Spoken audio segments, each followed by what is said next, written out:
Tomorrow, as a part of our history, September 24th, is the 50th anniversary of the release of the Warren Commission findings.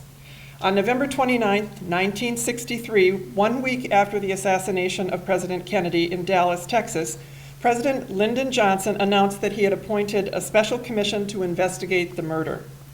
The 7-man commission, led by Earl Warren, the Chief Justice of the Supreme Court, included 2 senators, 2 congressmen, including Gerald R. Ford, a former head of the CIA, and a former head of the World Bank. It was a commission of eminent and well-trusted leaders, but much, if not most, of the hard work of investigating the assassination was done by the commission's 23 staff lawyers. That group included our speaker tonight, Howard Willens, then a 32-year-old Justice Department lawyer who was one of 3 attorneys supervising the investigation. Tonight we are honored to have Mr. Willens with us to provide an insider's account of the day-to-day operations of the Warren Commission, about the release of the findings in September 1964, and why he remains one of the most vigorous public defenders 50 years later. Howard Willens is a Phi Beta Kappa graduate of the University of Michigan with a BA degree in political science. And today and this evening, it's Old Home Week, with several of his former classmates coming to greet him. He received his law degree from Yale, where he was an editor of the Yale Law Review, or Yale Law Journal. He began his career in the firm of Kirkland Ellis in Washington, D.C., and then was appointed Deputy Assistant Attorney General in the Criminal Division of the U.S. Department of Justice. In 1963, he was appointed an assistant counsel to the President's Commission on the Assassination of President Kennedy, known unofficially as the Warren Commission. Later, he served as executive director of the President's Commission on Crime in the District of Columbia, and then became a partner in the law firm of Wilmer, Cutler, and Pickering. There, his practice included litigation in federal and state courts, arbitration, and appellate work. Today, Mr. Willens continues to practice law as a managing director of Wilsey in Washington, D.C.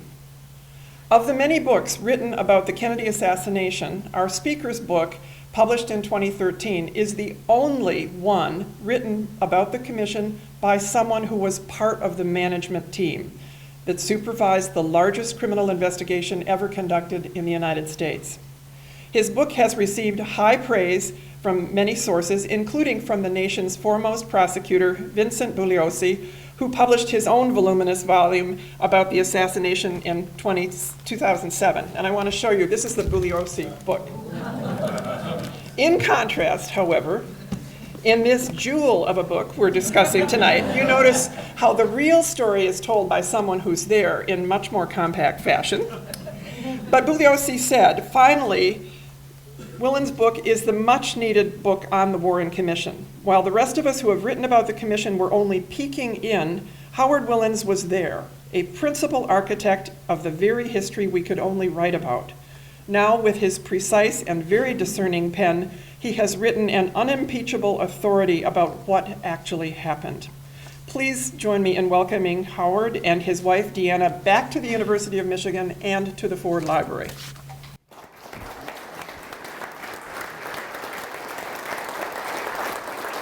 All right.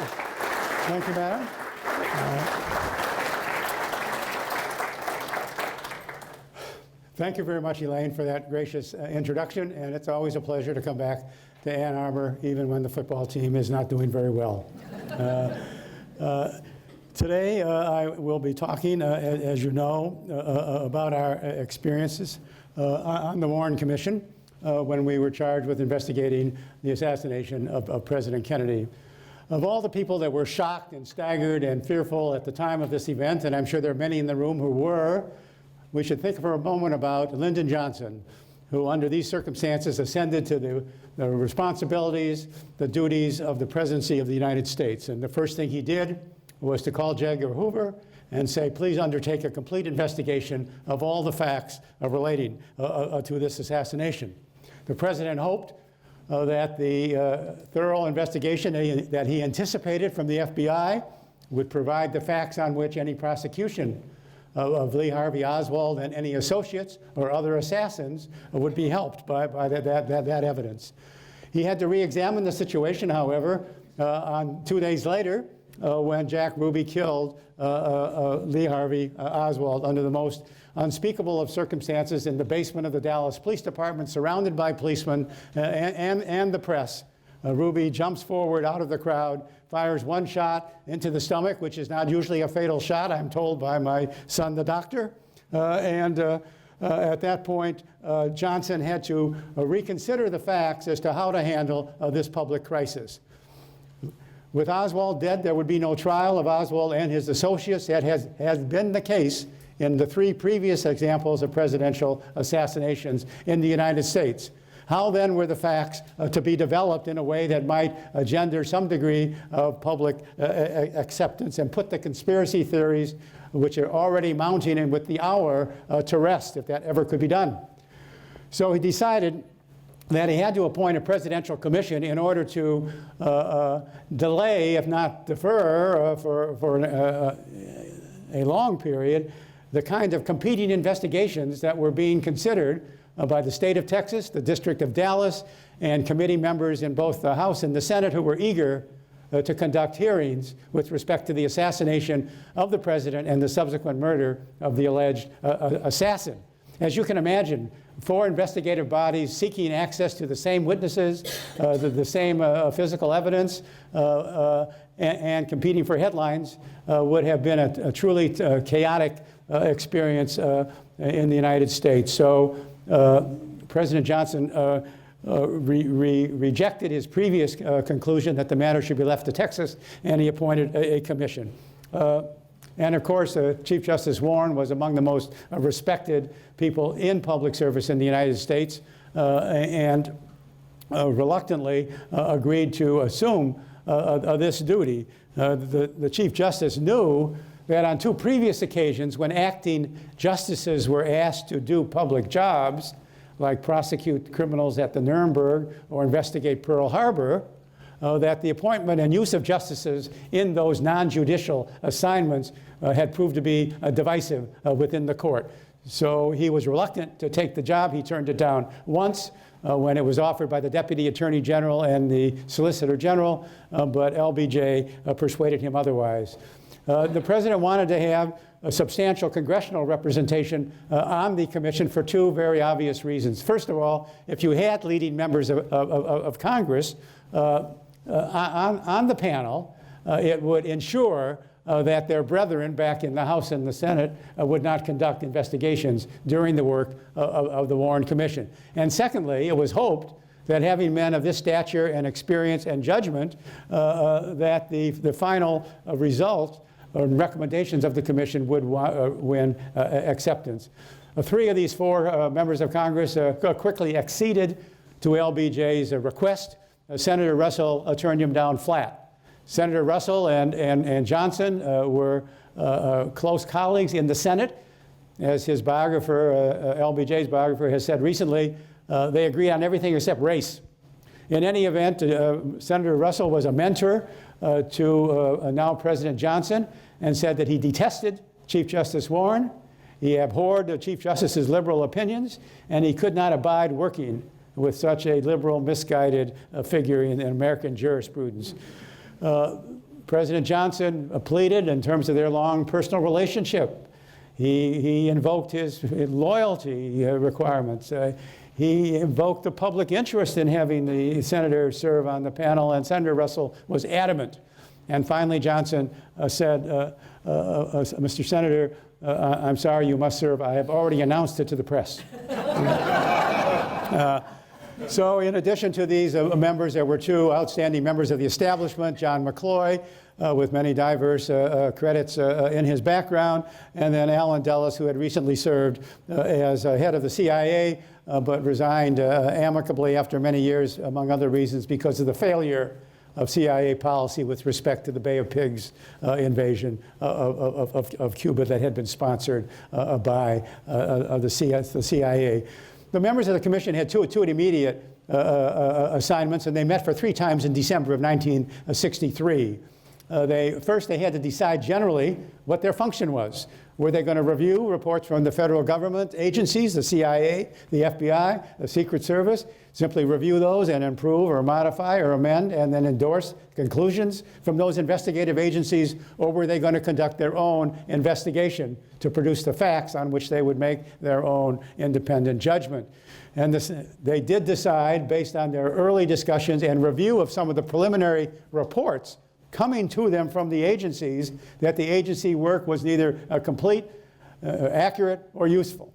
So they committed themselves to a separate investigation, and to that extent they needed to have a staff. And so one of the first decisions they made was to hire as General Counsel J. Lee Rankin, who had served for 8 years in the Justice Department under President Eisenhower. He had at first served as head of the Office of Legal Counsel, a challenging assignment that one participant in this audience also served for a while in later years. And then he became Solicitor General of the United States, who argued regularly before the Supreme Court. In that capacity, he became known to the Chief Justice, and in part it was, as my wife has commented, because Rankin was often arguing for positions that the Chief Justice approved of. And in any event, he was widely respected and took on this duty. The first 3 meetings of the commission were attended by Acting Attorney General Nicholas Katzenbach. He was not officially acting, but he was in fact acting because Robert Kennedy withdrew from any active participation in the department with respect to the investigation of the assassination of his brother. So Nick Katzenbach was invited by the commission to attend their first meetings. He made it clear, however, that the Department of Justice, as a prosecuting entity, had no further responsibilities in this matter. It was up to the Warren Commission to decide how to conduct the investigation and what conclusions to reach. Apparently, at the last meeting on December 16th, after Rankin had attended for the first time to meet his new client, Nick Katzenbach said that he thought he could find a warm body among the 5,000 lawyers in the department who could be of assistance in setting up the commission staff and organization. I was the warm body who was volunteered by Nick Katzenbach. Luck does play an important role in one's career, and this was one of those assignments that, of course, no young lawyer or aged lawyer could resist.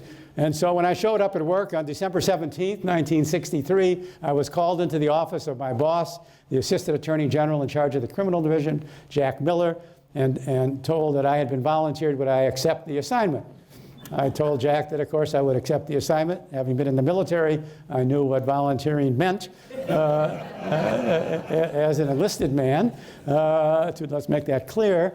And so I got my hair cut, and I went up to visit with J. Lee Rankin and the Chief Justice. The Chief Justice was as impressive as his picture shows, and he made clear in this initial interview with me that he would welcome my assistance in getting the organization of the commission put in place.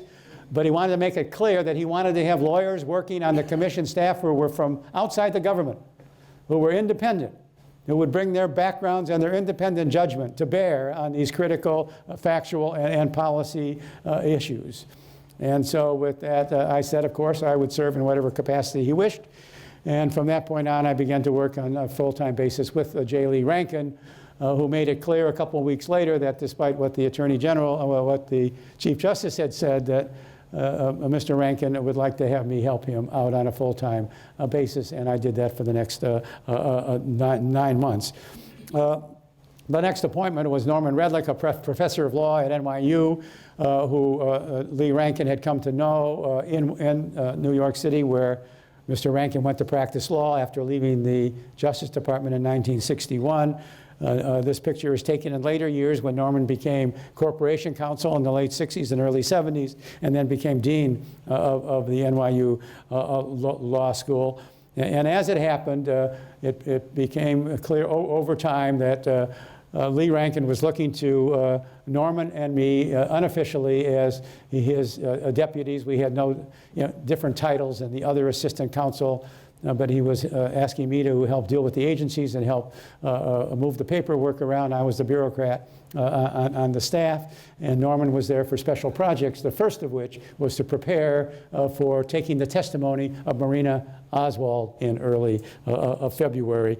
We had to have a plan of some kind, and based on work that had been done in the criminal division before I joined the staff, we basically divided the work up into 6 areas.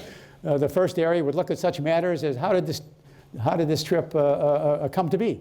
What was the purpose of the trip? Who was going to attend? What kind of protective measures were in place? What were the obstacles that one had to deal with in terms of security? And then the events of the day in question, including the shots and the treatment at the hospital, the president's death, and all the issues that arose from those events. The second group looked at the alleged assassin, and there was no other suspect at the time, but it was made clear that the people looking at Oswald's implication were obliged also to look for associates, any evidence of rifles on the scene other than his rifle. In other words, develop the case with a view toward examining whether Lee Harvey Oswald was the assassin, was he one of several assassins, and provide the factual basis on which the commission could make its judgments. The third area was to look closely at Oswald's background with two basic questions in mind. The first was, did he have any contacts in the year or two preceding the assassination or during his defection to the Soviet Union? Did he have relationships that gave any reason to believe that there may have been a conspiracy where he was the front man to commit the assassination? And the second reason for this group was to look for motive. Why did he do this? Was it because he was a Marxist? Was it because his wife had rebuffed him the night before? Or were there personal deficiencies in his background, intellect, and emotional state that caused him to engage in this horrific deed in order to fix his place in history? The fourth group looked at Oswald's foreign relationships, particularly in the Soviet Union for the 2+ years he was there as a defector. And secondly, his efforts to go to Cuba only about 7 weeks before the assassination. He went to Mexico, went to the Cuban embassy and the Soviet embassy trying to get a visa to go through Cuba to the Soviet Union, and he was denied that visa by Cuba until he got a visa from Soviet Union, which he never did get before the assassination. The fifth area looked at Ruby with the same 2 objectives in mind. One, was there a conspiracy that brought Ruby into the basement of the police department at that critical moment when Oswald was being moved from upstairs to the vehicle that would take him to a more secure prison? And secondly, why did Ruby commit this act? The last group looked at the only forward-looking object on our agenda, and that was how did the Secret Service perform in this example? Were there deficiencies in policies or practices evidenced by the assassination in Dallas that required some movement of the Secret Service responsibility from the Department of Treasury, where it had been since the Civil War times, to another agency, or were there changes in their procedures and protective policies that the Commission should address in an effort to reduce the probabilities of this happening again? And when the work was done in each of these areas by a senior lawyer and a junior lawyer were assigned to each of these areas, they produced memos, they produced temporary drafts, they produced issues for the Commission to act upon, and the essence of that work and the conclusions that the Commission reached on those investigations found their way into the final report. Chief Justice did meet with the full staff in January. It was a memorable meeting. Again, the lawyers were coming together for the first time. We managed to hire about 14 lawyers very, very promptly, including several very senior lawyers and a younger group. And the Chief Justice made it clear that he had taken this job reluctantly, but he was determined to do an honest and complete job. And anyone who looks at the facts of the Chief Justice's involvement can clearly see how wrong it is for some of the contemporary critics of the Commission, and including people with the journalistic credentials of the first rate, to say that Warren's management of this was a disaster. that he never wanted to conduct a thorough investigation, and he prohibited the staff from conducting investigative leads in certain directions that might have led to a conspiracy. That is simply false. As I will say, the Chief Justice took a personal and intense interest in this investigation at the same time that he participated fully in running the Supreme Court.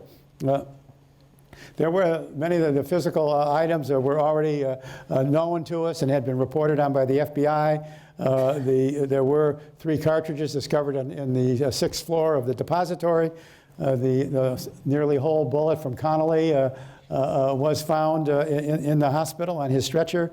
There were 5 fragments in the car. There was evidence of 2 bullets that hit the 2 men in the vehicle, and that opened up several important questions that have become controversial over the years. Oswald had that picture taken by his wife, showing both the revolver and the rifle that he owned. This was a depository through which by which the motorcade passed.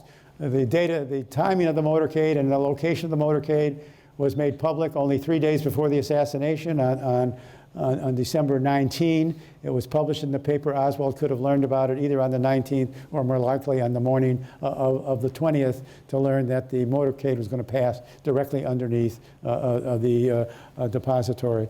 He had secured a position in the depository some 6 or 7 weeks earlier because a friend of his wife's knew someone who was working in the depository who told her that there were 2 vacancies that Lee Harvey Oswald might interview for, and he did interview, and he did get the job and started work on October 15 or October 16. So there was physical evidence there because next to in the depository, in the corner from which the shots were believed to have come, there were a stack of books, packages. This was a book depository.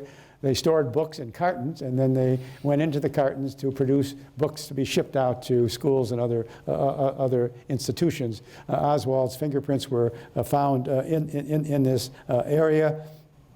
The question was, how did the rifle get into the building? And as I mentioned,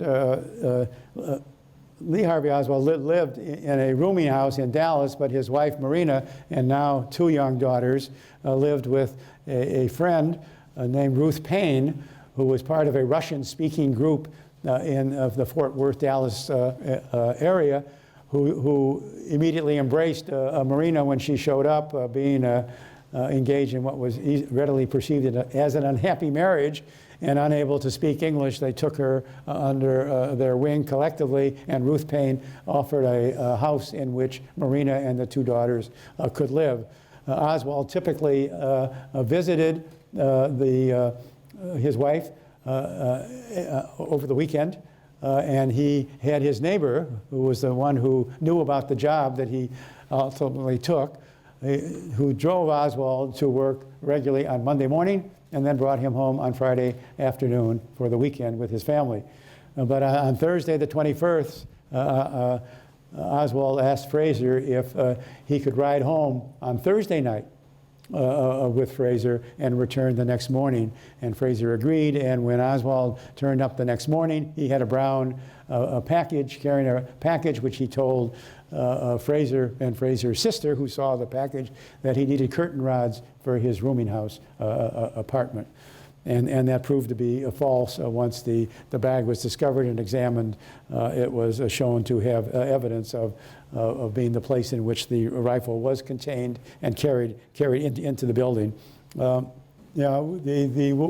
of the other pieces of physical evidence that was of importance was the pistol, which was found on Oswald's person when they arrested him in the theater. And he had, after the assassination, Oswald had left the depository. He was the only employee of the depository who left after the assassination. He explained later that he left because he thought there would be no more work. There would be no more work to be done that day. He had no obvious plan for escape.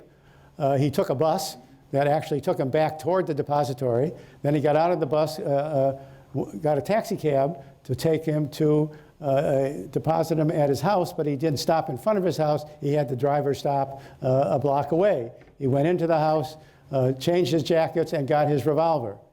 He had only $13 in his pocket. He had left $170 and his ring, a wedding ring, on the dresser in his wife's bedroom back in Irving, Texas. So there was no evidence of a plan to escape.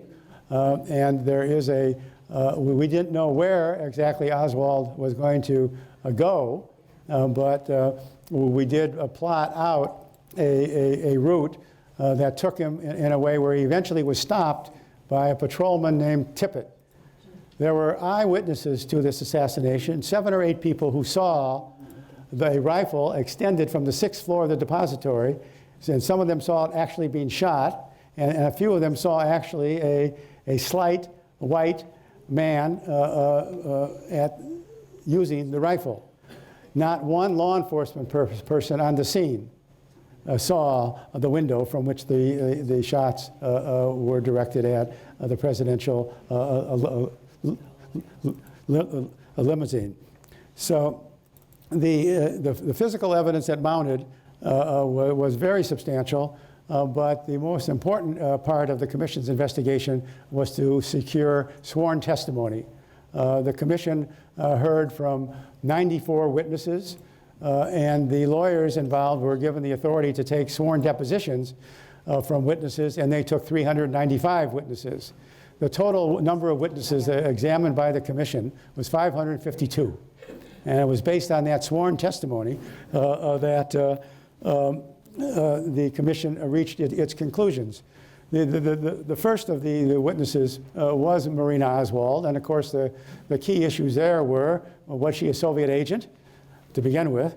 And secondly, did she know about her husband's intentions with respect to the president, and did she play any role in aiding and abetting his attempt to kill the president?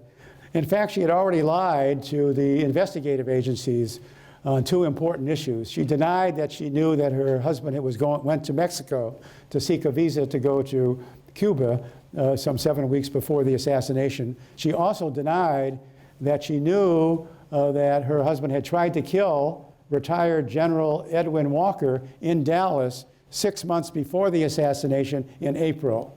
So the question before the commission and the staff and everyone who was interested in this critical witness was, well, will she now tell the truth?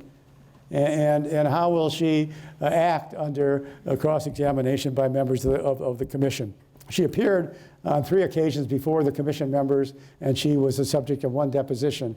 There was a lot of controversy among the staff and the members of the commission as to how vigorously Marina Oswald was questioned, and some complained she wasn't being questioned with sufficient rigor. But by the time the investigation was over, I think most of the members of the commission and the staff were satisfied that she was not an agent. She really had played no role in the planning of the assassination. They had a very difficult marriage. She was asked by Senator Russell, well, was he a good husband or a bad husband? And she responded, well, he was a good husband when he helped wash the dishes and take care of the children, and he was a bad husband when he beat me. I think you can find general agreement in this group that would be a fair definition of a good and a bad husband. The list of people examined here does include cabinet members, and in particular, Congressman Ford was particularly interested in the State Department's role in this set of events. Oswald had defected, as I mentioned earlier, but in early 1962, after he married Marina, he announced that he wanted to return, and he got a passport, and he did return to the United States.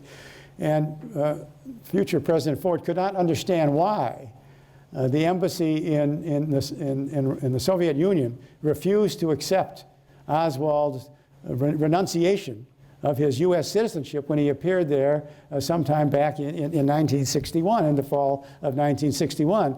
He said here, Oswald walked into the embassy on a Saturday, said, I no longer believe in the United States. I want to renounce my citizenship. I want to become a citizen of the Soviet Union. And the officials of the State Department refused to act in a timely fashion because he showed up on a Saturday when they were not officially on duty as opposed to next Monday, and he had not filled out the proper forms. So if he had to come in on Monday and filled out the proper forms, they would have accepted the renunciation of his citizenship. He would never have gotten his passport back a few years later, and history would be written in a very different way. There were, as I mentioned, the eyewitnesses who saw Oswald or a man firing a rifle. The initial B here marks a window on the 5th floor where there were 3 employees of the depository who heard the shots fired right above them, and they heard the cartridges fall on the floor. And so they were very powerful witnesses to support the fact that the shots had in fact come from the 6th floor, from the rifle found there that was later discovered to belong to Oswald. So by the time the investigation was over, every one of the 7 members of the commission went up to the 5th floor, and some federal agent went up to the 6th floor and dropped 3 cartridge shells on the floor. And yes, indeed, all 7 members of the commission agreed that they could be heard, and that therefore the testimony of these 3 employees should be should weigh heavily in their calculations. As I said, we don't know where Oswald was going after he left his house, but what we did here, we traced the route. The dotted line shows the route that we assumed. The solid portion of the route is the portion where we had actually eyewitnesses who saw the confrontation and shooting of Officer Tippit, and then they saw the assassin walk away, following the path here, and where it says jacket, Oswald threw down his jacket that he had taken from his rooming house, and then he proceeded several blocks later to enter a movie theater without a ticket, heaven forbid, and he was seen so doing. The police were called, and he was apprehended as the suspect for killing Tippit. There was no understanding at the time until he was back at the police department that he also was the suspect for the assassination of the president. So in addition to the physical evidence, the sworn testimony, all sorts of expertise was called into place here in finding that the 3 cartridges had in fact been fired from the rifle, and the same was true of the nearly whole bullet and the larger fragments that were large enough to be subjected to a ballistics examination. The problem was that the FBI report originally said 3 shots were fired. The first shot hit the president in the back, but the nearly whole bullet, the FBI said, didn't transverse the body, fell out of the president's back because they didn't see any exit wound on the front of the president. And they said the second bullet hit Governor Connolly and caused the 3 wounds that he suffered. And the third and fatal shot hit the president in the head. Well, as I mentioned earlier, there was evidence only of 2 bullets, in fact, hitting the occupants. And so one of the major issues for the staff and the investigative agencies in the early months of the commission's work, January, February, March, was to figure out, using the Zapruder film, exactly what shots hit either of the occupants in the car. And there were a lot of, to some extent it was quite subjective because this was a very primitive camera. I mean, it was a good camera for those days. But it was because of some of the obstacles, a tree, roadside stands, you could not see the car and its occupants for the entire period of time during which the 3 shots were fired. So people made assumptions as to when the president was reacting to the shot that hit his back, but did, contrary to the FBI, exit from his throat. But the treating physicians in Dallas, first of all, never examined the president's back, and they saw this wound in the throat, which they thought could have been either an exit or an entry wound, but they enlarged it as part of their efforts to resuscitate the president. So when the autopsy doctors learned what the Parkland, Dallas doctors had done, it was made clear within 24 hours that, in fact, the bullet that entered the president's back, top of his back, did exit from his throat. And then the question was, where did it go? And there was no physical evidence of a bullet hitting the inside of the presidential vehicle. And it was concluded by all the medical and other evidence that the shots came from above and behind. So the question was, where did that bullet go? And it's from that examination that the staff developed the theory, later derided as the magic bullet, that the bullet that exited the president's throat hit Governor Connolly, who was in a jump seat seated below and a little bit to the left of the president. So in order to examine that theory, which of course was quite controversial, we conducted a reenactment that produced an FBI agent, a very competent agent here who was instrumental in helping us on these analyses, who had Oswald's rifle with a camera on the top, and he was looking down at a car identical to the presidential limousine, and you can see that the figure in front representing the governor is seated slightly to the, he's not seated directly in front of the president, is probably the best way to say it. He was seated about 6 inches away from the side of the car where the president seat was right against the side of the limousine. And so the staff examined it, and here's one of our staff members who became a 5-time senator from Pennsylvania, Arlen Specter. And Arlen was one of the lawyers in charge of this particular analysis. And it was on the basis of this reenactment and then other evidence as well that the staff proposed that that 2 bullets hit, the 1 bullet causing the president's injury to his back and throat and injuring Governor Connolly, and the 2nd bullet hitting the president in the head. So one way to look at these wounds, there were specialists in the Army actually who could use animal flesh and to examine the nature of wounds, determine what the trajectory of the bullet was that caused the wounds, delivered whether the bullet had been previously hit any other obstacles so that it had lost a velocity, and the nature of the wound would be different. So it's a science that obviously is of great interest to the Defense Department, and we asked these experts to conduct the appropriate examination based on the autopsy report, the nature of the wounds, to answer to several basic questions. But the first is, well, where did the bullets come from? What was the trajectory? And all the pathologists who looked at this at the time and later confirmed that the bullets came from above and behind, as evidence here. And then the more controversial issue is whether the one bullet did hit a governor. All the wounds that Governor Connolly suffered, there was a wound to his back, his chest, then it hit his wrist, and it ended up in a minor wound in his thigh, and that was the nearly whole bullet that lost sufficient grains, but did commit these injuries. So the question was whether the bullet that hit Connolly was the same bullet that exited the president's throat.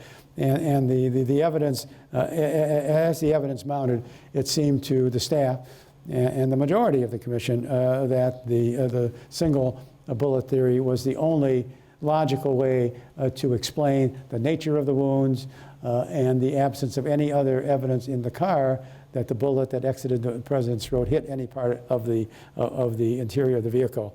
We had handwriting experts look at some of the critical documents involved to confirm that Oswald had in fact ordered the rifle and the revolver. And also, after he made the attempt to kill retired General Walker, he actually had written a note for his wife anticipating that he might either be killed as a result of this attempt or apprehended. And he told her what jail he would be likely to be held in, what bills needed to be paid, money that he had left for those domestic purposes. And we had those notes were not completely destroyed. And we had the pictures that you've seen and the notes that did tend to confirm that Oswald did have a capacity to take human life, and he had tried to do so unsuccessfully 6 months before the assassination of President Kennedy. There's a lot of talk about Oswald being an agent of one agency or another, or perhaps a foreign government. And the thought was, well, where did he get the money? I mean, if he was an agent, would he have been compensated for his services to assassinate the president, or was he doing it, out of charitable instincts? And we hired some FBI agents, IRS agents, to look at the money that he expended and earned during the period from the time he returned to the United States in about June of 1962 until the assassination in November of 1963. And the agents estimated that he would have $164.10 in his possession at the time of the assassination. In fact, he left $170 at home with his wife, and he had $13.87 in his pocket. So there was a controversy within the staff as to whether this was so precise and so close to being accurate, completely accurate, that it would not be believed.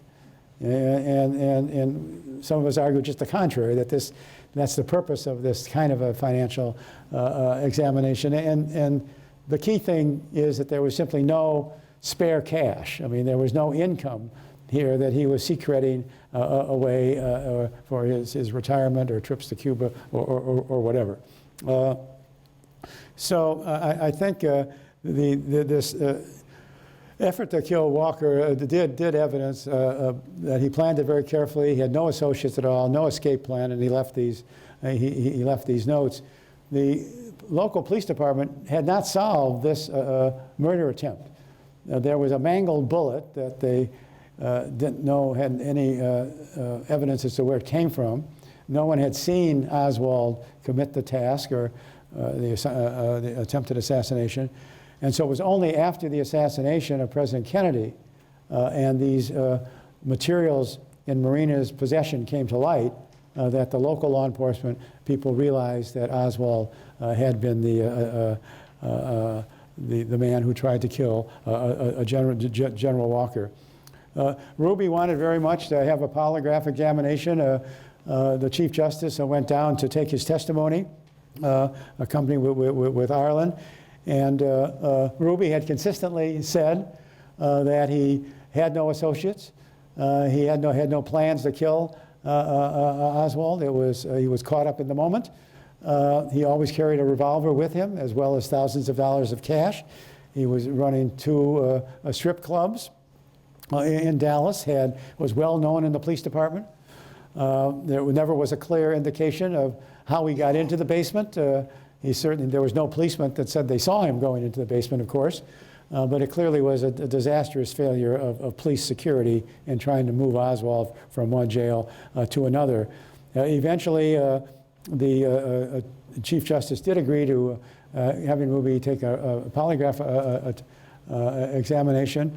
It showed no evidence of deception, but the commission did not rely on the polygraph examination despite its apparent validity, because they all knew, and Hoover advised they should not rely, because it still was not a completely proven investigative technique.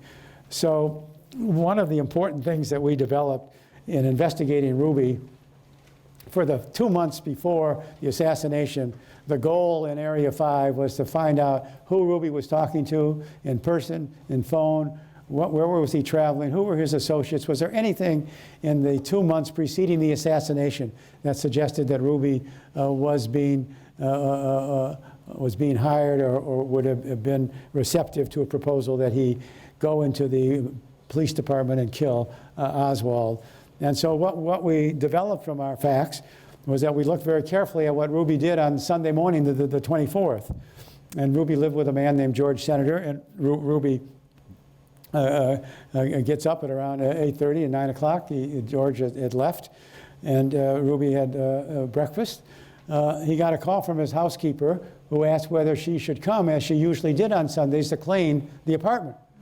And I just learned recently that, in fact, the housekeeper thought that Ruby sounded so strange that she decided she didn't want to go do her job that day. She was going to call later in the afternoon and see whether he wanted her to come. So then he got a call from an employee who lived in Fort Worth but was working at one of his clubs in Dallas. Her name was Little Lynn, and she called to say that she had showed up on Saturday evening, not knowing that the nightclub had been canceled for the evening because out of deference to the president's assassination. And she said she needed $25 for rent and for food.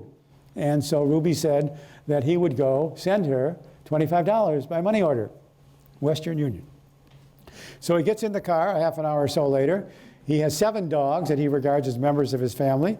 He took his favorite dog named Sherba, gets in the car with his cash, with his revolver, and heads for Western Union. He waits patiently in line at Western Union.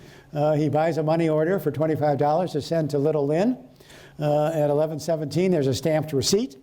He leaves the Union, Western Union office, looks down the street. A block away is the police department, and he sees a crowd. Now Ruby and everyone else in the world knew through a public announcement that Oswald was going to be moved no later than 10 o'clock on Sunday morning.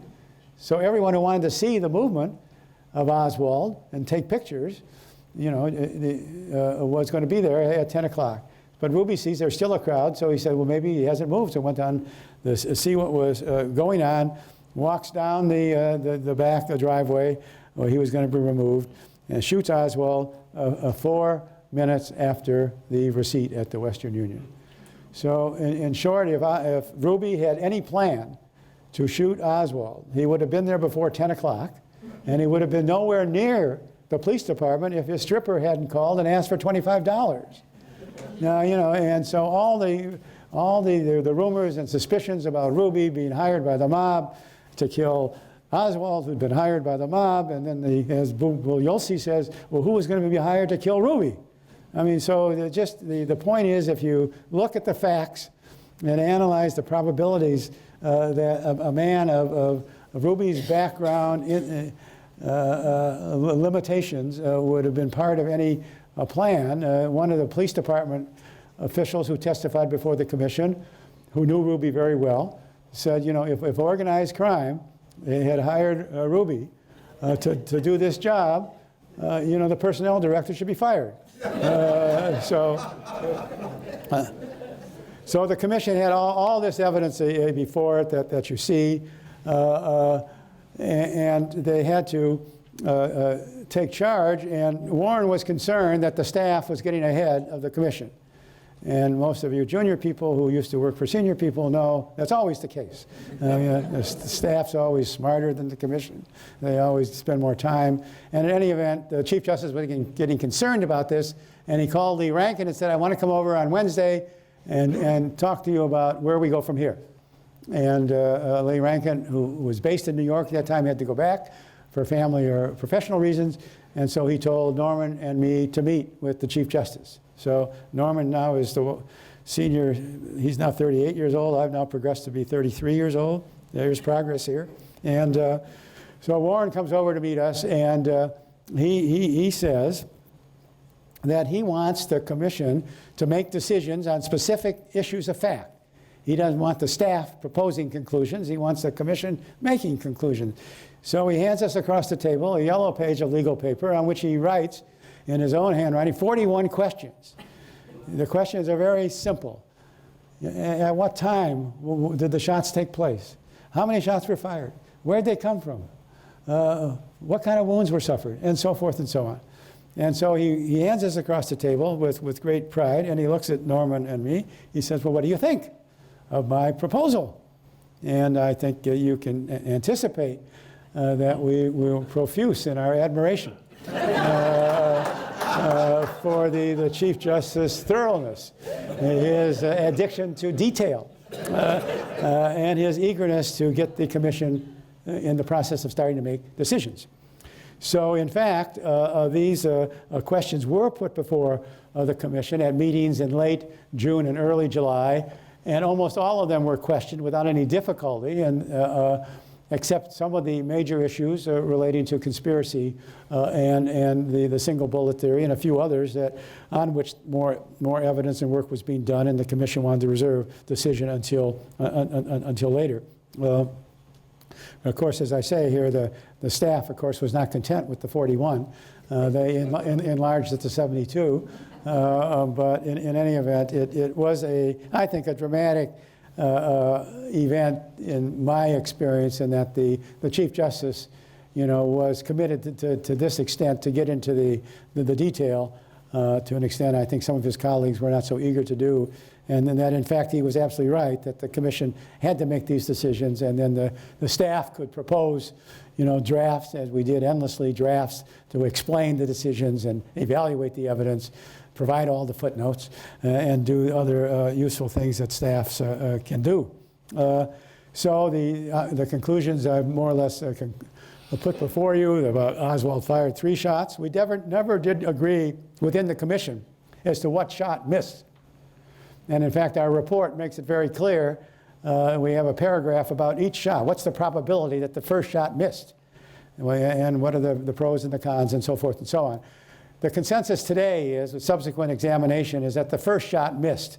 And although you might say, as I think I probably thought at the time, well, that's the easiest shot, because it was closer. It was closer to Oswald's sight in the window as the limousine went down the road. But the fact is, when you think about it and look at it, the vehicle was going across the window. It was a moving target, which made it more difficult, because once the car was going down this road, this incline toward the overpass, Oswald could rest his rifle on top of those cartons, and he didn't have to really move at all, because he had a downward trajectory.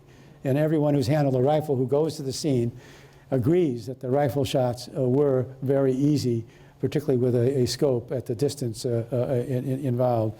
So the conclusions did affirm the single bullet theory, that he killed Tippit, that Ruby fired the shot, and there were no evidence of conspirators. Come back to that. The last issue I have not mentioned, and that is that the commission did worry a good deal about the protective measures that had been in place. We had a bureaucratic conflict with the Secretary of the Treasury, a very talented Wall Street financier named Thomas Dillon, who was Secretary of the Treasury at the time, who basically did not want to give the commission the internal evaluation of how his agency had performed. And so we had to come at it in a rather circular way. We eventually learned enough to conclude that the Secret Service procedures were seriously deficient, and it was another case which you may provide for some reflection here. We found out for the first time during a hearing that 8 or 10 of the Secret Service people on the White House detail were out drinking the night before. And this was a clear violation. That has happened again, you will remember. That was clearly in violation of the Secret Service regulations. And the Chief Justice was very patient but very firm in talking to Rowley, called Chief Rowley, head of the Secret Service, about why didn't you sanction these individuals for violating the regulations? And he said, because it would mean that for all history would then assign to them and their families the responsibility for the assassination, and he didn't want to do that. So Chief Justice didn't agree with that assessment, but the commission's report was critical of the performance of the Secret Service, but they did not see that they could achieve anything by simply moving it to another organization. And they did reach a conclusion that the FBI had known so much about Oswald, about his defection, about his return, about his communication with the Soviet embassy, about his trip to Mexico City to try to get to Cuba and perhaps the Soviet Union, that he was a sufficiently questionable candidate that they should have informed the Secret Service about him in advance of the motorcade. And Hoover testified under oath that that's preposterous. We had no responsibility to do that. We didn't think he had any capacity to engage in a violent act. So the point about conspiracy findings is that people are saying, well, you don't have no evidence. The commission could not say there was no conspiracy. The commission said there was no credible evidence that produced by its investigation that supported the existence of a conspiracy, and they recognize that there would be subsequent investigations. And there have been many investigations of key issues that the commission considered. There was a lot of complaint that the commission failed to publish the pictures of President Kennedy in his injured form, and did not make part of the public record the x-rays that were taken of him at the time. The autopsy report was part of the public record.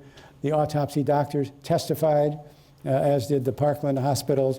But there's a lot of controversy about the adequacy of the autopsy and whether, in fact, the bullets did come from above and behind and so forth and so on. So the Attorney General, Ramsey Clark, in 1968, decided to ask a panel of 4 pathologists to look at it, the materials, all the raw materials. They did, and they confirmed the conclusions reached by the commission. The Rockefeller Commission, where the ex-executive director was David Bellin, a member of the commission staff, a University of Michigan graduate. And they looked at several specific allegations where it had been alleged that members of the CIA were either present in Dallas or had conspired with the assassin, and all of those were unsubstantiated. And they convened their own panel, pathologists. Another 4 or 5 pathologists looked at the autopsy materials and reached the same conclusion that the Clark group had and that the commission had. The Senator Church Committee was the first committee to disclose publicly that the CIA had engaged in a campaign over at least 4 years, from 1960 through 1963, to assassinate Castro. And no one from the CIA had informed the commission staff and members, except for Dulles, about this activity. And the Church Committee also looked at the way in which the FBI and CIA had assisted the commission, and they concluded that both agencies had failed to give the Warren Commission access to all of their informants and expertise involving Cuban exiles, involving the assassination plots, and the Senator Church did specifically, his committee went out of the way to say, we're not reinvestigating the assassination, but we find nothing in our investigation to indicate that there was a conspiracy, but we have concluded that the commission did not get the support from the federal agencies that President Johnson had mandated to be provided to the commission. So when we come to lies and omissions here, we see 2 very memorable figures. CIA Director Helms here testified before the Church Committee, and later on before another congressional committee I'll mention. And he basically said, I was not obliged to provide the commission with information about the assassination plots because all I had to do was answer their questions. In other words, I sat down with this man on more than 2 or 3 occasions, and so he's basically saying he had no obligation to volunteer the information. If we had asked specifically, well, were you engaged in assassination plots directed at Castro, he suggested under oath that yes, he would have answered truthfully. Of course, I doubt that. So in any event, I mean, he was a very highly respected intelligence community, but he definitely took a very strong view that he was going to protect those secret activities and keep them from coming into the public domain for as long as possible. And that they managed to conceal this from public scrutiny until 1976. As for J. Edgar Hoover, he jauntily entered the commission room and testified under oath that the FBI investigation of Oswald was impeccable, it was complete. There was no reason to report any information to the Secret Service in advance of the motorcade. 10 years later, we learned, we're no longer a commission or staff, we individuals learned that he lied. That in fact, within 10 days of the assassination, he'd asked for an internal review of the way in which his agency had investigated Oswald in the months preceding the assassination. He got a report from an assistant director, and he promptly disciplined 17 officials and agents of the FBI for failing to conduct an adequate investigation of Lee Harvey Oswald. And in one document, his handwriting is there on the top of the page, and it says, no one in their right mind could believe this man should not have been reported to the Secret Service. So the brazen nature of this autocrat, I mean, it is today beyond belief, or one hopes it's beyond belief, and we don't see it again. And now Hoover, Hoover's deception, he died in 1972, I believe, and it was only in 1975 and 76 that these FBI activities were disclosed. So the investigations went on further, and the House Select Committee was the government committee appointed in 1970, worked in 77, 78, reported in early 1979. And this was the committee set up to reinvestigate the Kennedy assassination and the assassination of Reverend King. And they produced a draft final report in December of 1978 in which they agreed that Oswald was the sole shooter, and they agreed there was no evidence of a conspiracy based on eyewitness and other testimony. And they agreed there was no scientific evidence to the contrary. But within 2 weeks, they changed their position. They accepted evidence from 3 experts that sound waves on a tape believed to reflect conversations overheard by a policeman in the motorcade reflected shots. Now, let me be clear about this. The tape, anyone listening to the tape, does not hear shots. What you see are 14 evidences of sound waves of a noise. And these 3 experts, after reenactment, said that they could testify with 95% certainty that 3 of those waves represented shots from the depository, and 1 represented a shot from the grassy knoll, which they could pinpoint within 10 yards of where it happened.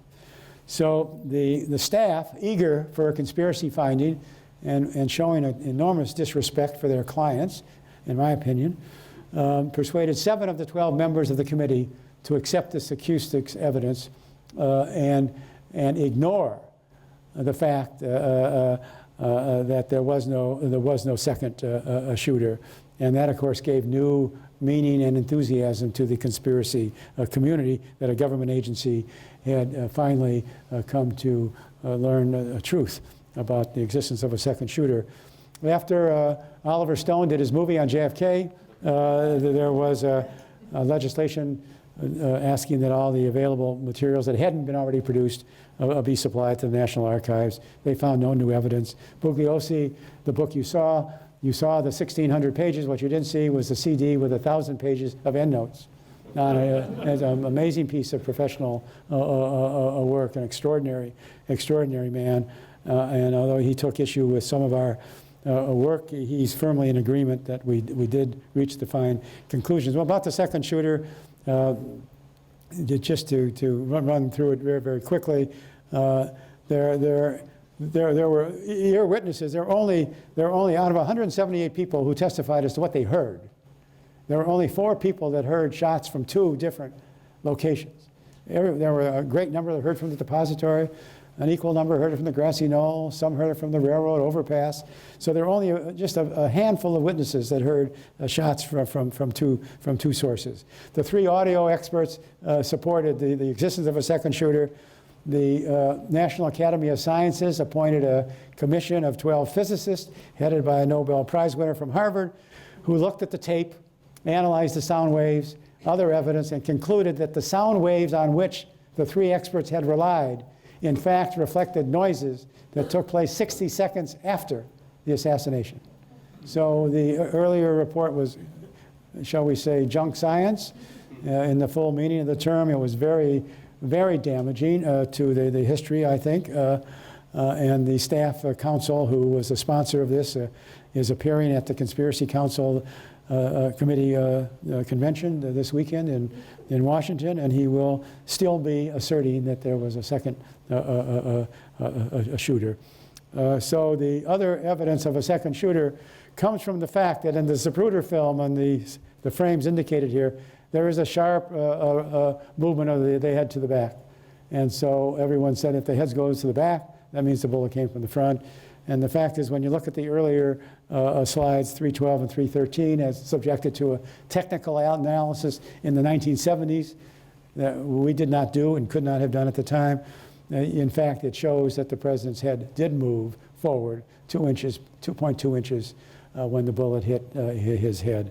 But beyond that, there's all the other evidence we've referred to. There were no eyewitnesses of any second shooter. There were no bullet fragments other than what came from Oswald's rifle. There was no second rifle ever found. There was no third bullet ever found that hit the car, hit Dealey Plaza, hit anywhere in the state of Texas, so far as we know, and no fourth cartridge that came from a rifle other than his. This is Agent James Hosty, whose job it was to bring the FBI file up to date by finding out where Oswald worked and where he lived.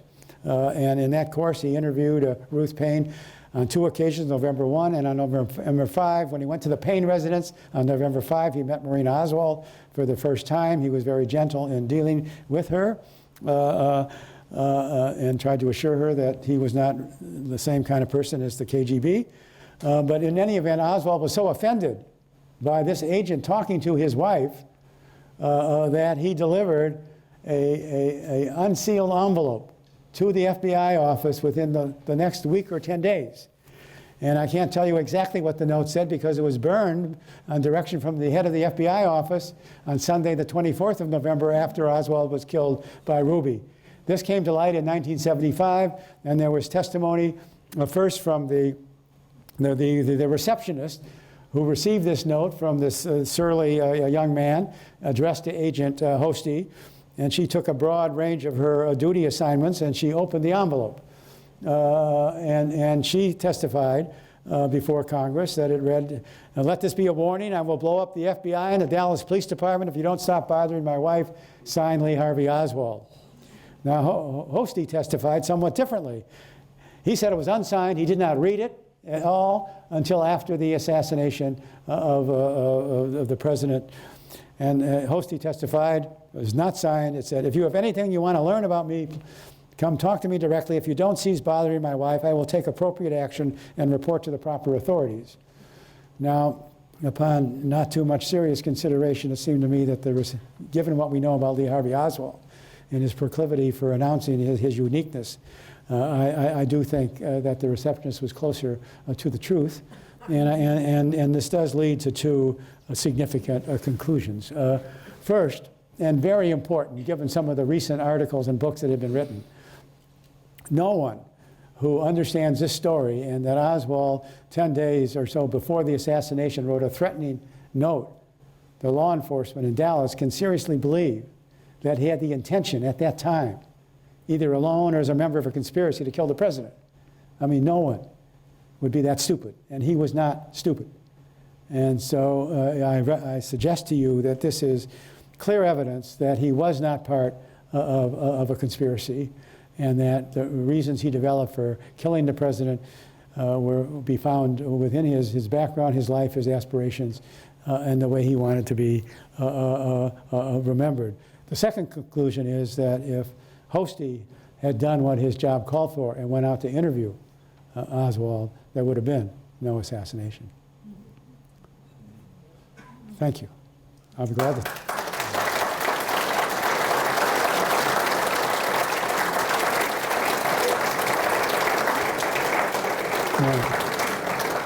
I know I've overstepped my time, and I can claim it was technical difficulties that forced me to do that, but that would not be completely true. I'd be very receptive to questions. I love to have questions. So if there's conspiracy theorists in the group, please let me hear from you.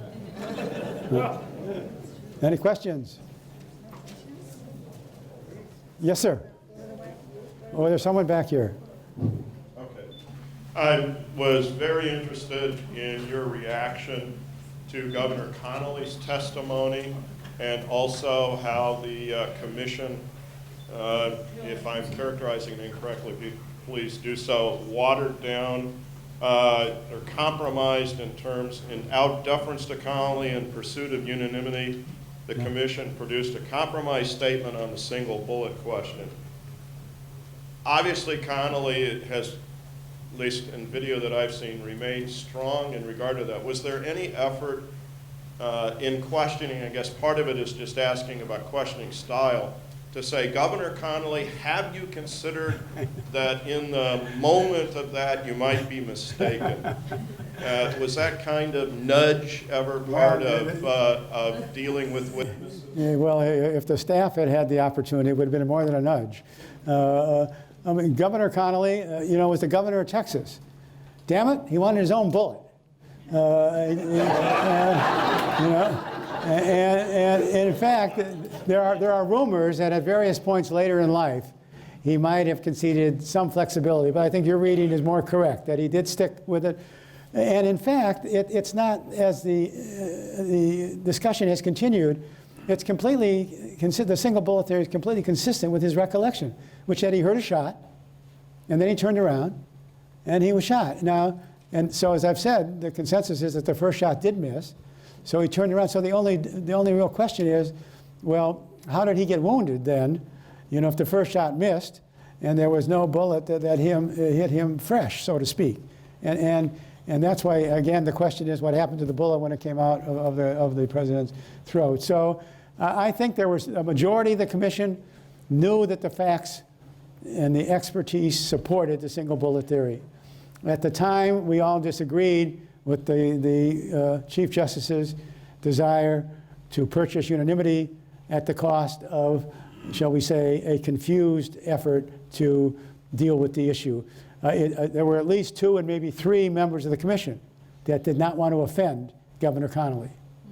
Now, most of the write-up, indicates that, in fact, the single bullet theory has been accepted by all the experts who looked at it, including 19 pathologists over the years. There's only one who still dissents from it. He's going to be featured at the conspiracy convention this coming weekend.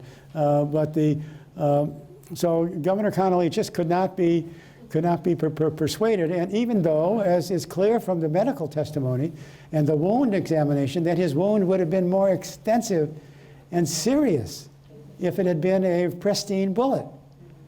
So even, he didn't even want to say that he was in good fortune because the president had been wounded in advance. In any event, there were nudges, there were efforts, there were complaints. We have to live with what was done. And in retrospect, I can see why the Chief Justice valued unanimity, because if he'd handed President Johnson a report from which 2 or 3 members dissented because they didn't want to insult Governor Connolly, what would President Johnson have to do? And how would Governor Connolly have reacted? And how would the public have reacted to what would have then been a highly divided commission on a critical issue? So in retrospect, I can see why the Chief Justice did what he did, and it may have been the wisest of decisions. If I can, as a quick follow-up, one of the things, unless I missed it in your book, that a lot of the critics of the single bullet theory talk about that bullet cannot do as much as it did, Kennedy and Connolly, and still be in that good of a condition. You adequately, I think, talk about the trajectory is possible from Kennedy to Connolly, but I don't remember you addressing or answering the argument that bullet, after doing all of that, should not look like it did. Well, right, that's fair. One of the problems with that, and a problem that I contribute to, is that the picture of that bullet in my book, and it's commonly used in exhibits, doesn't show where the missing grains are. They're from the end, not from the body of the bullet seen from the side. And there were sufficient grains missing from that bullet, about 3 grains, that could account for all the wounds. Now, something that's been discovered, although this is controversial, is that there were grains, allegedly, of this bullet found in Governor Connolly's wrist. Now, that's been faulted by some of the critics, and it may be the technology isn't good enough today, or then certainly, to prove that. But the point is there were fragments in the wrist, and some effort has been made to link those grains to this bullet. But the more important response to you is there were sufficient grains missing from that bullet that were found elsewhere to permit the bullet to create the damage it did. And principally it's because it didn't hit strong muscles or bones in traversing the president's back, neck, and then the parts of Connolly's body that it impacted. But you're right, that's one of the major issues. That's the answer. And one has to say, well, if it wasn't that bullet, what was it? Where was the bullet? They still have to answer the question, what happened to the bullet when it left the president? And they have to answer the question, there's no evidence of a third bullet that hit Connolly as in a pristine form. So the problem with the conspiracy theories generally is that they pick on something like this and say, Therefore, your report is trash. It's wrong. You didn't accommodate this, and they haven't thought through the implications of the point that they're making. Thank you.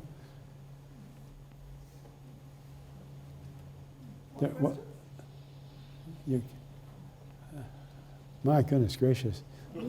By all means, then you ought to go home. All right. Well, there's someone running for the... I'm sorry, but thank you. This was very interesting. I loved being here.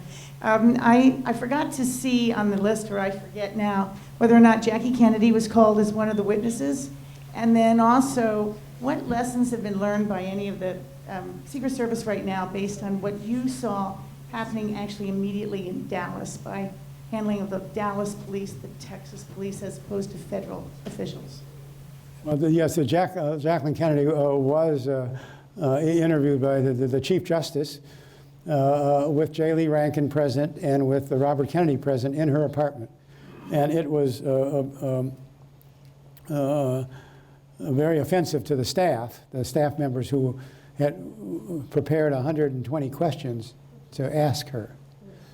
And I had I took the privilege of cutting down the questions to about 40 or 50. And I discussed this with the Attorney General and the Deputy Attorney General. And the decision was to have her interviewed under these circumstances by the Chief Justice. And so there's been a lot of, there was internal staff opposition to that, very strong view that she should have been handled with not so gingerly. But if you read the testimony, and in fact, someone deleted a few words, but her testimony in a paragraph basically says all she can remember. And once you've heard about pieces of her husband's brain falling all over her and see her stained coat, and she doesn't remember crawling off the back of the car for whatever reason she was doing. And so, you know, you can read that as a human being and say, that's enough. But, you know, prosecutors are prosecutors, and it may be that a different set of investigators in a different time would have pressed her more fully. But it's my judgment that there wasn't much more she could recall that would have been of any significance to our investigation. I mean, this was not the job of the Warren Commission to, you know, report people's innermost feelings at the moments of tragedy in their personal life. But that may be an old-fashioned view, too. As to the Secret Service, I can say nothing that's very informed or useful. I see what they have done, and now that they're part of the Homeland Security. I think trying to put 27 different agencies under a single federal department, based on my limited experience in government, is not going to produce more efficient management. And each of those departments is still regarding itself as has different traditions, different training, different weapons, different rules. And it may be that they got a little bit more money as a result of our work. But whether the culture's changed, it would seem from some evidence that it hasn't changed. But now a woman's in charge, so we can expect miracles in the near term. Let's hope so. Yes, sir. Okay, I've got a two-part question. First of all, can you speak to the, I guess it was the 2% referenced in your book about the evidence that didn't make it into the Warren report? And then can you also talk about the sealed documents from President Kennedy that are still sealed, and what's the purpose behind that, and what's the long-term? No, that's a good question. Thank you. The 2%, well, the Chief Justice took a step that I just learned about, actually, when I was researching this book.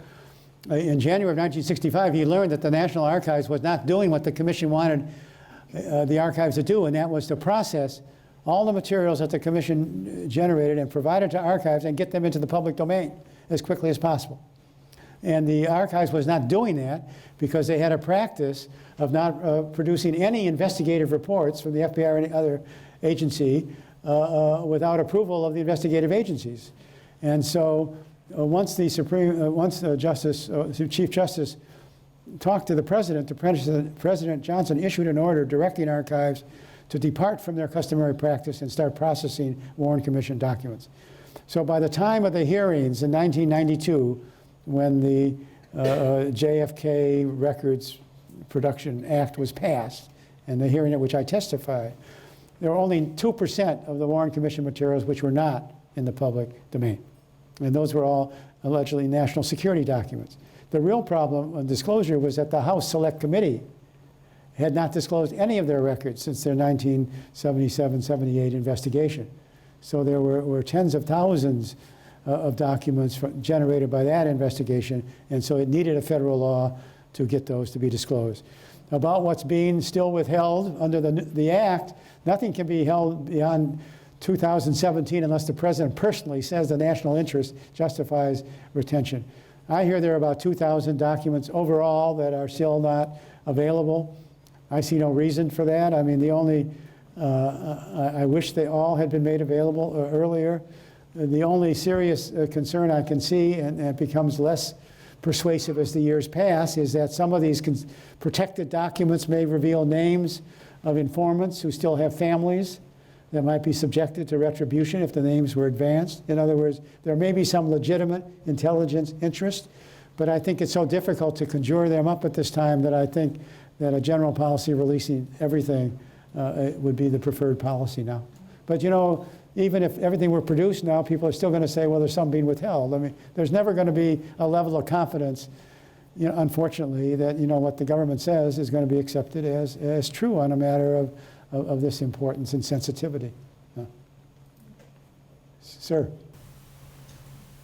Yes, Mr. Willens, can you hear me? Yes, I can hear you. Thank you for your talk, and thank you very much for writing your book. And thank you for your service on the Warren Commission. I'm personally a strong believer in the lone assassin conclusion, and I'm a great admirer of the Warren Commission.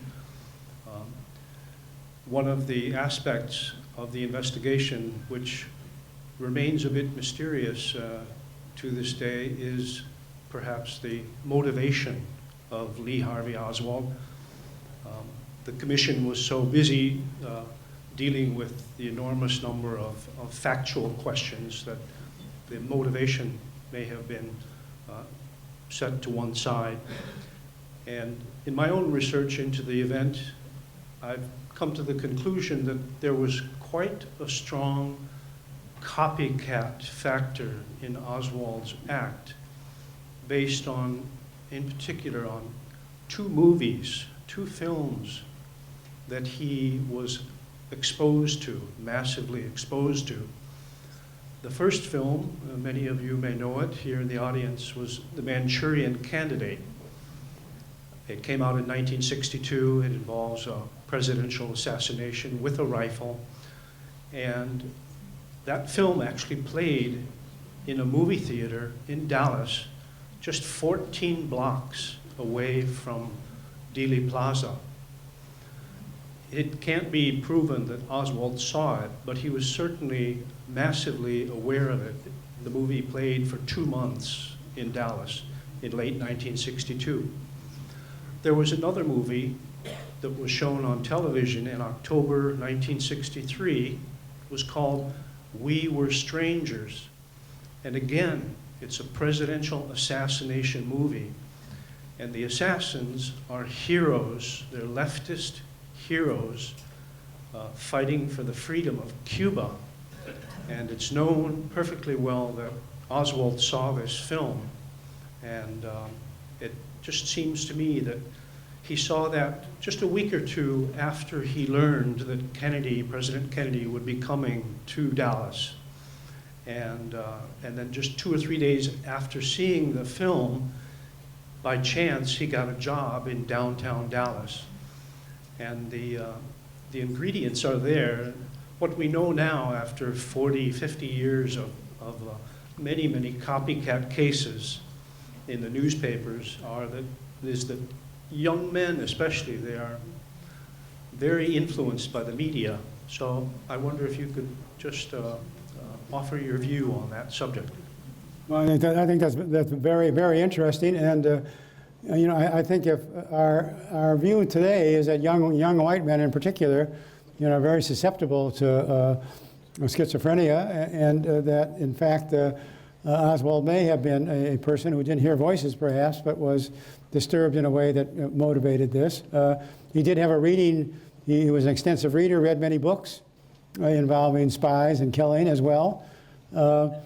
I think we did have 3 psychiatrists sit down with us and review everything that he wrote and talk about the factors in his life, his upbringing, his moving, his very possessive mother, his alienation to no male in his life, and his truancy as a youngster in New York City, his sense of isolation and insignificance, all of which may have contributed to this desire that he had to demonstrate in some dramatic and way that he was what he thought he was, an extraordinary human being who could reshape history. Bugliosi addresses the motivation problem in an interesting way. He points out that Oswald really respected President Kennedy. We all knew that at the commission time from his wife. So why try to kill a fascist, General Walker, on the one hand, and then try to kill President Kennedy, you know, a liberal president on the other hand? And Bugliosi looks at the fact in Oswald's diary that he basically finds equal faults with capitalism and with communism, and that he feels there has to be some new form of government, and that a representative of either form of government is to him a symbol of that government which he detests, and he detested the United States. And so Bugliosi suggests that use of the word representative suggests that to Oswald, President Kennedy, however nice or idealistic he was a representative of the United States, which he thoroughly detested. There are others who focus on the events just 3 days before the assassination, where he had a serious dispute with his wife about his using a false name to get a rooming house in Dallas. He wanted to make overtures. He invited her to move with her and the children to a house in Dallas to live together as a family, and she turned him down. And the next day he asked Mr. Fraser to drive him home early so he can get the rifle for Friday. So I have no firmer answer. I think, you know, you're absolutely right. He was aware of some of that. He heard Walker speak too, and he told his wife that as far as he was concerned, if Hitler had been shot, it would have spared people a lot of hurt and the Holocaust and so forth. Yes, ma'am. You spoke to this already, but I didn't quite understand your answer. In the Oliver Stone movie, they showed repeatedly the film, and they showed his back and to the left, back and to the left, and they repeated that. And you had said something about the way the film was, that your film said his head went forward. So I didn't quite understand that answer, or how it could be both, or if it was the film was wrong, or Well, yeah, could you clarify that? Sure. The firm obviously is what the firm is. It's neither wrong or right. It's what you take away from it. And in fact, both things are correct. I'm sorry I went over that, I think, too quickly. In fact, the close examination of the film in the middle 1970s demonstrated that when the bullet, looking at frames 312 and 313, 313 being the film where the head is shown to be shattered, you can look at those two frames under close examination of the original frames from this Bruder film and determine that the head did move forward 2.2 inches. Then, in the succeeding 5 films, there was a neuromuscular reaction when the second bullet hit his spinal cord and his nervous system, and it jerked the head back strongly. It lasted for five frames. So it's the going backwards that people said it had to be from the front. The wound evidence suggests that it couldn't have come from the front because the injury would have been entirely different. So that's what I'm saying, that in fact it proved the head did go forward. And what people don't realize is that a bullet is really a very light instrument, even if it's moving at a considerable velocity, and that in fact a shot from the front would not have produced the significant movement that's reflected in those 5 frames. So that may be more than you wanted to know, but that's sort of where it comes out. Thank you. A little bit on a different,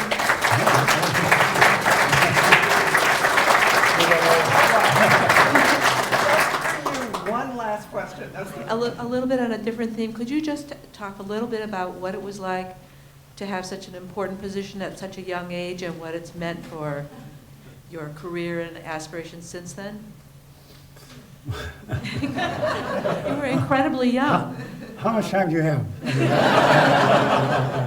No, let's put it this way. It was an extraordinary assignment. I did my best, and I worked with a very talented group of people that has produced senators and judges and law professors and deans of law schools and otherwise very successful people, and indeed the president. But I went back to my duties, and in the law business, at least in my experience, you sort of move on. And I took on other assignments in the rest of my career that were never quite as prominent as this, perhaps, but carried different kinds of challenges. And I had a lot of fun and worked with some talented people. And I'm married to a woman who's a lawyer who wanted to retire and do different things just at a very young age. So we're still doing that. Thank you very much. Thank you.